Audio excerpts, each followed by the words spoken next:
Well, this is the Rolls-Royce Spectre, the first ever electric Rolls-Royce. Rather than listen to me tell you all about it, why don't we let the car do the talking as we take a very specific and very detailed look at possibly one of the most magnificent motor cars ever devised.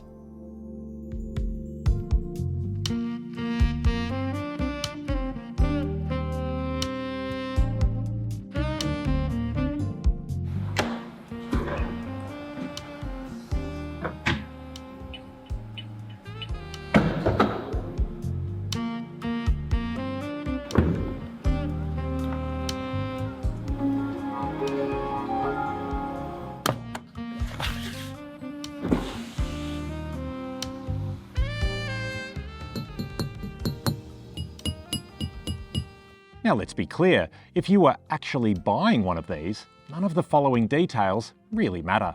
Just know that it has adequate amounts of everything you need. For the rest of us though, the Rolls-Royce Spectre features a 102 kilowatt-hour battery pack that affords a range of up to 530 kilometres. The big Rolls tips the scales at just under 3 tonnes, which makes the output of 430 kilowatts and 900 newton metres just right for gliding you from 0 to 100 kilometres an hour in just 4.5 seconds. The Spectre is huge, nearly 5.5 metres long and over 2 metres wide, not including the mirrors. But thanks to rear axle steering, has a 12.7 metre turning circle, and due to some very clever engineering, like a subtly streamlined Spirit of Ecstasy on the bonnet, it has a drag coefficient of just 0.25, which is essentially the same as a much smaller and far swoopier looking Porsche Taycan. Now, if you're looking for a base model, there is no such thing as a standard specification in the Spectre. Everything is designed and implemented to your exacting choice. Prices start from $770,000 before on-road costs and go up from there. Our car in Midnight Sapphire over Seashell and Navy Blue has a 7-figure sticker. And if you want one, the team at Rolls-Royce will spend at least 9 months working with you to design, build and deliver your perfect car. Isn't that what dreams are made of? Now, the reason I'm not actually saying anything is part of the appeal of the Spectre is the silence. Just listen. It is cocooned from the outside world in here, and I mean that on so many different levels. This is the 1% inside this car, if you're wondering where that is. We are now the 1%. And I think this is the thing. For years, Rolls-Royce have position themselves as being effortless and quiet and this sort of luxury of perfection. And there used to be a marketing campaign for, I think it was for the Silver Cloud back in the 60s, that was at 60 miles an hour. The loudest thing you'll hear is the ticking of the clock. And I love that because where we are now, Rolls-Royce finally have a driveline that supports that. The electric side of the Spectre makes it arguably the perfect Rolls-Royce. And I know you may be saying, oh, but those 6.75 litre engines and the V12s and all that sort of stuff, you've got that effortless power. Now this has plenty of power, 430 kilowatts, 900 newton metres, so there's no issue there. And again, in typical Rolls-Royce fashion, you don't get told, you get a speedometer and things like that, but you don't get told how much power you're using. You're told how much power you have left. And here we are in traffic, going down a hill, silently and effortlessly. We have 100% of our power in reserve, which is, kind of nice to know. But numbers be damned on the Spectre because, look, it weighs 3 tonnes. There are 1,344 stars in the headliner here that if you watch long enough, you'll occasionally get shooting stars. They're the fun numbers. The key thing for this car is just this wafting cloud-like ride. And obviously we're on air suspension, but as we pull up to stop, we sort of float in and the car sort of blissfully kind of sits there and sort of, well, nothing's harsh, nothing's fast, nothing's too urgent in this thing. And I think this is the way that you need to kind of get into your Rolls-Royce zone. Nobody who buys this car has just this car. Let's be really clear. This is your special occasion car. Think of it this way. This is like a pair of shoes that you have in the cupboard. They are a magnificent pair of shoes. They're in your favorite color.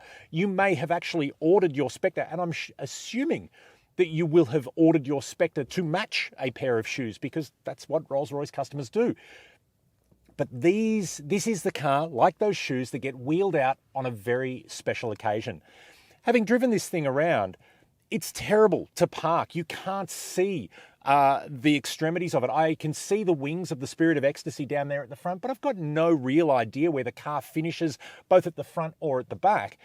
Every other car is too close, quite frankly. The lanes are, regardless of their size, they're too narrow. It doesn't matter where you are. This car is just so commanding. You need all of the road to really make it worthwhile. But if you are going from your country estate, or maybe your beach villa, to the opera, to a show, to a hotel, you're valet parking this. Someone else is looking after the mundane sides of things. This is not a daily driving car. This is not something you quickly whiz to the shops in to go and pick up bread and milk. You've got people for that. Look, and I know many of you are sitting there wanting me to say, oh, it's flawed, it's problematic, and you should never buy one, even if the Tats Lotto numbers come in. What I'm going to tell you is this car is sublime. It is magnificent in every way, because that's what it's supposed to be. That's why it costs so much. But this is perfection of engineering. This is what Rolls-Royce is about. This is the best of the best. That you can't really use it on a day-to-day basis, that pretty much every other car that you can imagine is a more practical thing to run around town, doesn't really matter, because the Rolls-Royce Spectre, well, it's a special occasion. From as soon as you start it up and the spirit rises from the bonnet, as soon as you open these impossibly wide coach doors, as soon as you sit in this sumptuous leather, the floor mats, the woolen floor mats are so deep, your shoe heels will get lost in there. This is the experience that the Spectre provides. It is a magnificent motor car, a magnificent engineering achievement, and arguably, as I've said, the perfect Rolls-Royce. So with that, I'm going to enjoy my 1,344 stars, my silent sort of solitude, and kind of relax a little bit in the wafting graciousness of the Spectre as I very, very carefully take it back to the team at Rolls-Royce, by which time my stress levels will have reduced substantially. Now, if you're shopping for a new Rolls-Royce, or perhaps a yacht, a train, or maybe a helicopter, or even a jet, I doubt we'd even have anything even remotely close to that on the Drive marketplace. But if you're after a Kia for some of the staff, or maybe even, an occasional Ford Ranger to bounce around on the farm, or to tow the horse floats, plural, this is where we can help out. Now, if you have enjoyed this clip on a car that, well, is of a caliber we don't often see in the Drive garage, let us know in the comments below. Hit like, hit subscribe, all that kind of thing. We'll probably send the butler to answer the bell when you click that one. But in the short term, let us know. And you can go onto the Rolls-Royce website in whatever country you are, and you can configure your Spectre. Just how many hours have you spent trying to get the perfect trim? That's what I would like to know. What have you gone with? What is your colorway? How detailed are your fabric choices and your stitching choices? Because this is a personal car, and I would love to hear what your personal choice would be. Money, no object.